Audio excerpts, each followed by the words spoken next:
I, a teen male, live with my dad. My mother lives with her new husband and my stepbrother, a young teen, both of whom I've only met once at the wedding. Her new husband doesn't want me to visit her at their place since he's worried about my dad knowing where she lives and visiting and trying to rekindle their past relationship, so she visits me instead. The guy thinks there's less risk with her only being over half an hour each visit and one visit per month. However, she wanted me to spend time with my stepbrother but couldn't bring him over since he's severely allergic to cats, so she asked me if I'd be okay with getting rid of my cat. I told her not. She protested, saying that if I didn't, I wouldn't ever get to know my stepbrother, so I told her I didn't care and would always choose my cat. My mother was rather upset when she left. She said that I shouldn't have been so dismissive of her feelings like that. Not the idiot. Your mother is the one who needs to work on her issues with her clingy, jealous husband. Her insecurities shouldn't result in your having to get rid of a beloved pet. And his logic is baffling. He's jealous of your father and the possibility of your mother getting back together with him, so his solution is to send your mother to your father's house to visit you. Something isn't right there. Excuse me, her only being over half an hour each visit and one visit per month?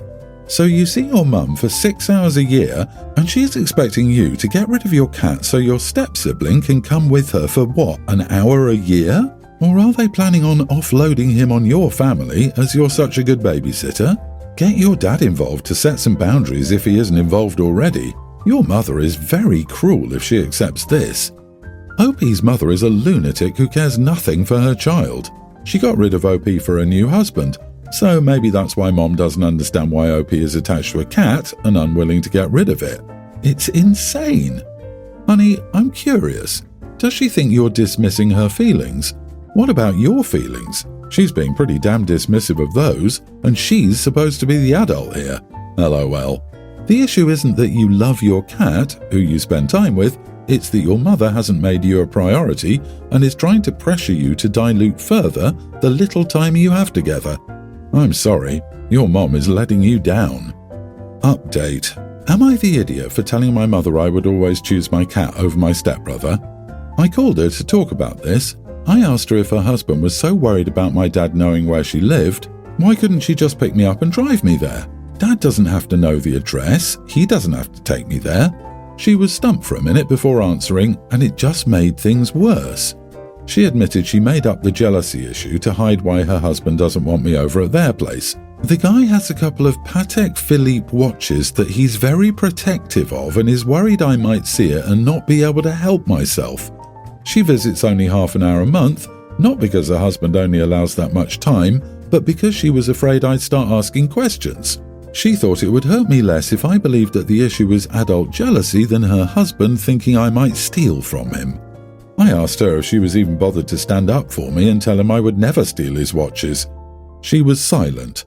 Then I said to her that now I'm even more disgusted with her than before when she wanted me to give up a family member for a kid I don't even really know, other than that one meeting at her wedding, and that she should be ashamed of herself. She said she was sorry and won't bother me again.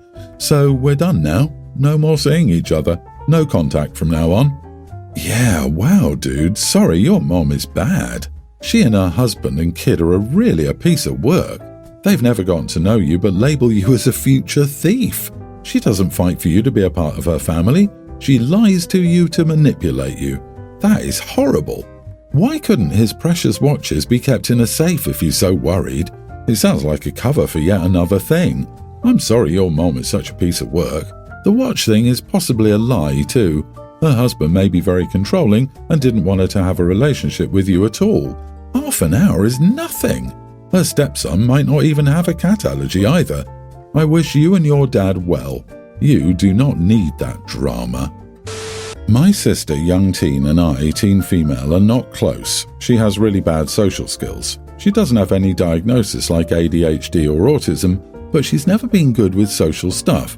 She's very intelligent and is a very good problem solver, but she needs to understand that what is easy for her is not easy for everyone.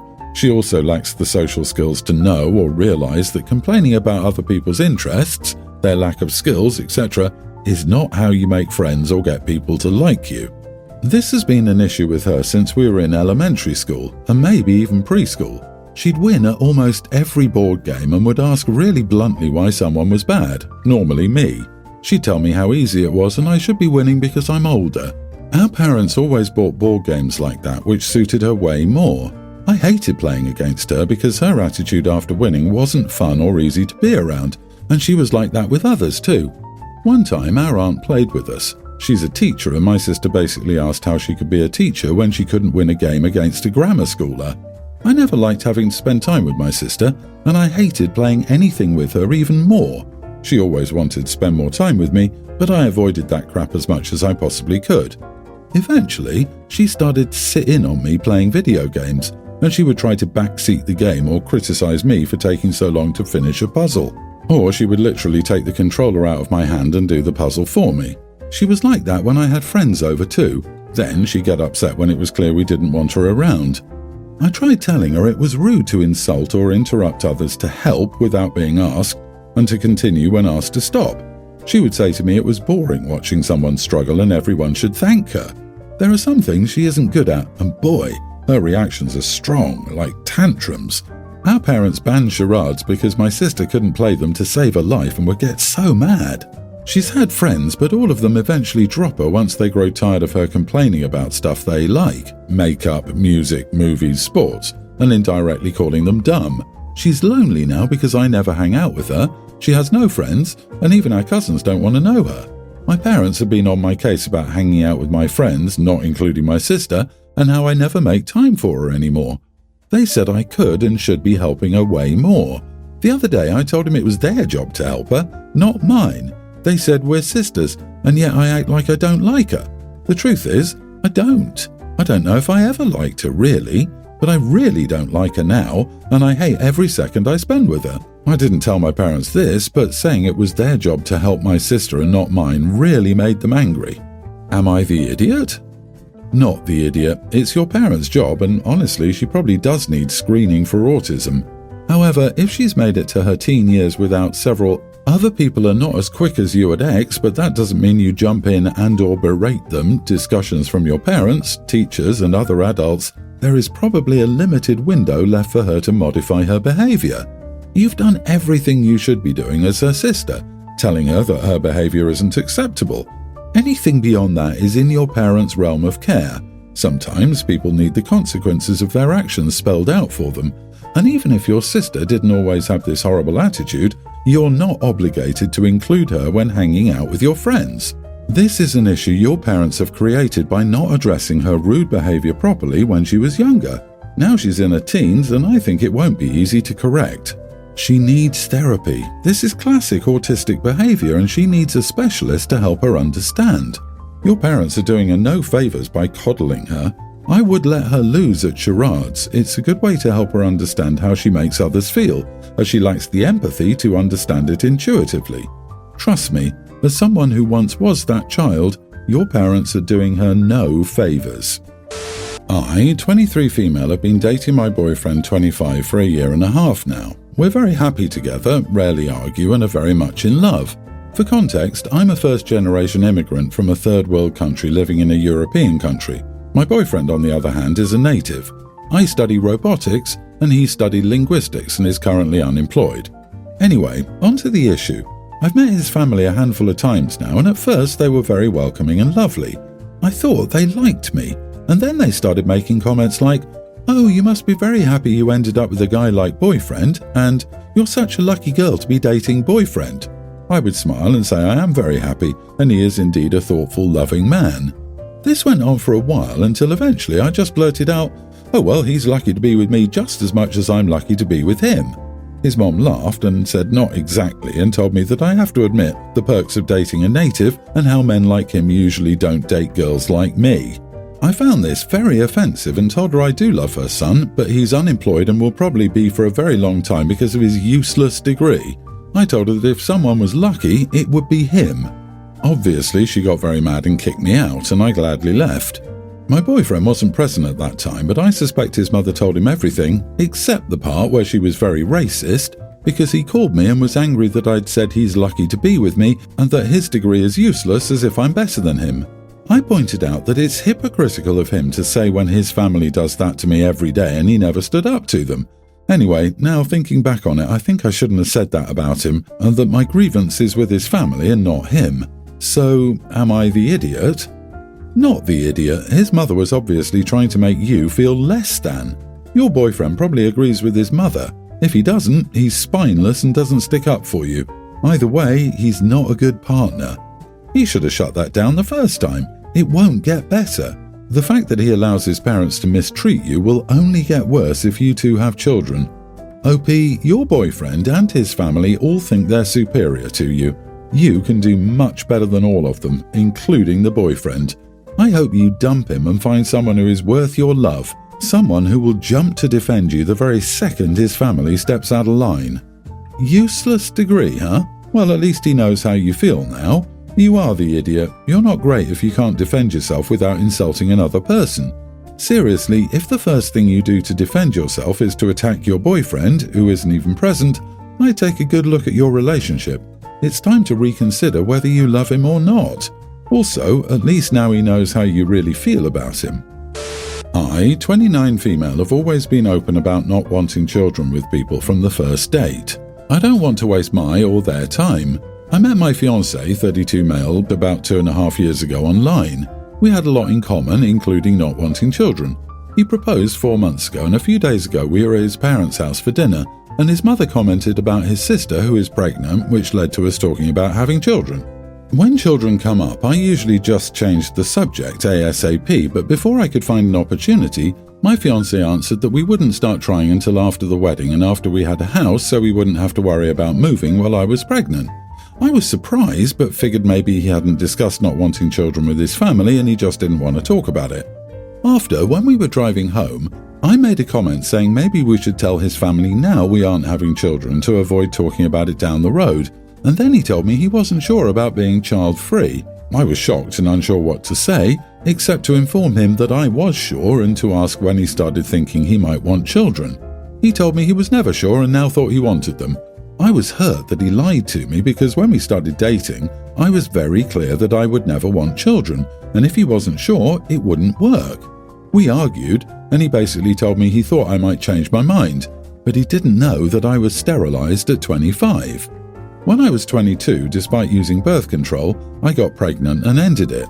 Afterward, the stress of that possibly happening again was too much, and it began to take a toll on my mental and physical health. To make a long story short, after 2 years of looking from doctor to doctor, I was able to find one willing to sterilize an unmarried, childless, early 20s-year-old woman. My mental health improved overnight as soon as I had a date scheduled, and I no longer had so much anxiety. This was 1.5 years before I met my fiancé. I never said so because it doesn't matter because I don't want children. I told him that I couldn't have children because I was sterilized, and then he got mad at me for not telling him and that he might not have dated me if he knew. He called me an idiot and dropped me off at home and went to stay with a friend. At this point, I'm not hopeful for the relationship. I am sad about it because I do love him, but I was clear about children from the start because it's a deal breaker. What I want to know is if I'm the idiot for not telling him that I can't have children. I've gotten messages from his friends saying I am, not that I worry about their biased opinions, but a couple of my friends have said I should have told him, while others were on my side, that it doesn't matter because I don't want children. So, am I the idiot? Not the idiot. I hear he's mad because he won't be able to convince you to have children now. He heard you say you never want kids but figured that was the start of a negotiation. You have zero to be guilty about. You told him, I don't want to have my own kids. Why would you need to go into detail as to how that can't happen? It doesn't matter. You should pack his stuff and tell him it's ready for pickup. Any person who wants to try and guilt trip you or to gaslight you isn't worth wasting any more time on. Mourn the loss of that relationship and find someone who will accept your truth. He likely didn't even plan on convincing her. All he had to do was get her pregnant by accident. He's mad he doesn't have full control over this. OP, you were very clear you didn't want children. The fact you're sterilized is irrelevant. If you changed your mind, you could still adopt. But you aren't interested in changing your mind, so it doesn't matter if you're sterilized or not. It's a no-child zone. He just gave you a golden opportunity to leave before you got married. I'd take it. My daughter is 20 and dropped out of college. My son is graduating college this year. I was asking him what he wanted to do for graduating. My youngest also got into the Honour Society in high school, so we're going for dinner soon. So really everyone is doing something, and I notice my daughter getting more upset when other people bring up their accomplishments. She lives at home and sadly she hasn't had much going on in the accomplishment area. Her birthday just passed, which we did celebrate, but that is not the same as getting dinner or something for an accomplishment. I know it's rough for her. The issue was she approached me and told me she wanted a celebration dinner. I asked for what and she didn't give me an answer. I told her we would only do a celebration dinner when she had something to celebrate. This started an argument where she thought I wasn't being fair and everyone else was getting celebrated. I told her it was fair and she would get celebrated when she had an accomplishment. She called me a jerk, and my oldest thinks I should just give in and give her dinner for anything. Not the idiot. She didn't even have an answer for what there was to celebrate. A 20-year-old college dropout wants a party because her siblings, who have actively accomplished something, are being recognized and she thinks it's unfair. And then she called you a jerk. Life will kick her in the balls, so to speak, if she expects everything to be her version of fair, which is actually not fair at all. Time for the daughter to put her big girl pants on and adult. I disagree. People stuck in severe depression need help and support, not criticism. OP, you are the idiot. Do you only see school-related things as accomplishments? School is not for everyone. But is it normal for your daughter to drop out like this, or was it out of the blue? You say she doesn't have much going on right now. What do you mean? No job, no prospect, no school, no friends? What is she doing during the day? Is she depressed? Maybe that's just what it is here. If she is depressed, getting up is an accomplishment. This was a missed opportunity to understand what was going on with her.